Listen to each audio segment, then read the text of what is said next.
And tonight in Your America, on the eve of signing the record $787 billion spending bill, the U.S. may be moving back towards a time in our history that many of us would rather forget. The Jimmy Carter economic era was marked by high inflation, high unemployment, and my guest this evening thinks that President Obama's formula of borrowing, spending, and raising taxes could reignite stagflation right here in America. Republican Congressman Paul Ryan from Wisconsin, he now joins us. Congressman, good to see you. Thanks for being with us. Thanks for having me, Sean. Let's go to your New York Times op-ed. Very strong statements you made. Congress has made a terrible mistake. Amid a rhetorical debate centered on words like crisis, emergency, and catastrophe, you go on, it acted too fast, meaning Congress. What did you mean by that? Well, number one, aside from all the issues of the spending and the rebates that we don't believe will work, this bill will plant the seeds for much higher taxes. But also it's important to note this bill will make us go and borrow more money than we ever have in the history of our country. According to the Bureau of Public Debt, we're going to borrow 4 times more than we ever have in a single year at a time when all the other governments are doing the same thing. So the governments that usually buy our bonds, like China and Japan, are they themselves going into the credit markets borrowing all this money? It's going to raise our borrowing costs, and it's going to put pressure on the need to inflate our way out of this problem. Now, clearly, deflation is the problem today.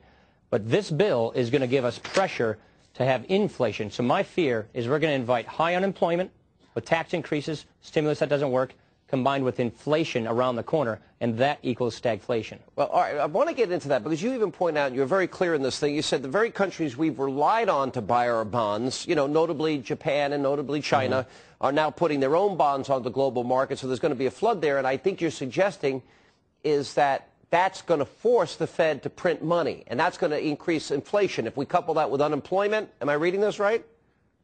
That results in stagflation? That's right, because right now, obviously, deflation is the problem. And so the Federal Reserve is fighting deflation with a massive increase in the money supply. But you have this massive borrowing that's going on. Our debt and obligations are going to be so high, the cost of borrowing is going to go up through the roof. And I think the pressure will be very large on the Federal Reserve to inflate our way out of this. And the problem is, with all this monetary stimulus going out the door, with all this borrowing that's occurring, it's going to be next to impossible for the Fed to get this right, to mop up all this excess liquidity and to wrench out inflation before it occurs. So as soon as we're out of these deflationary woods, my fear is we're going back into an inflationary environment.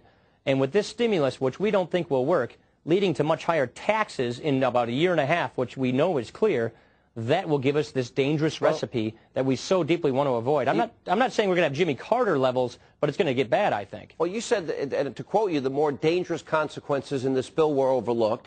You also point out it's not just $787 billion, it's also the interest that most people didn't pay attention to. Why do you think there was this massive rush? We're getting into this earlier in the program tonight. Why this massive rush? Why not give the American people time to digest this?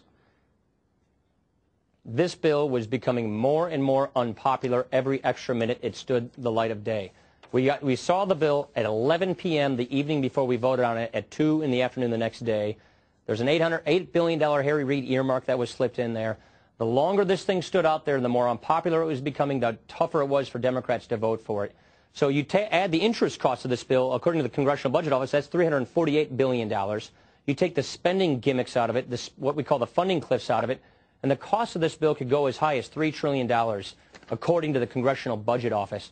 So the costs that you've seen advertised, the number you threw on the front of your screen there at the beginning of the show, are so much smaller than what the CBO was telling us this bill will end up costing. Well, what's amazing to me is... All on borrowed money. All on borrowed money, but the CBO actually warned everybody. They're saying you might get a slight uptick in the beginning, but the end, gross domestic product is going to result here. You used a different term. I kind of like what you said in your piece. It's a destroyer of savings, a killer of wealth, and a crusher of confidence.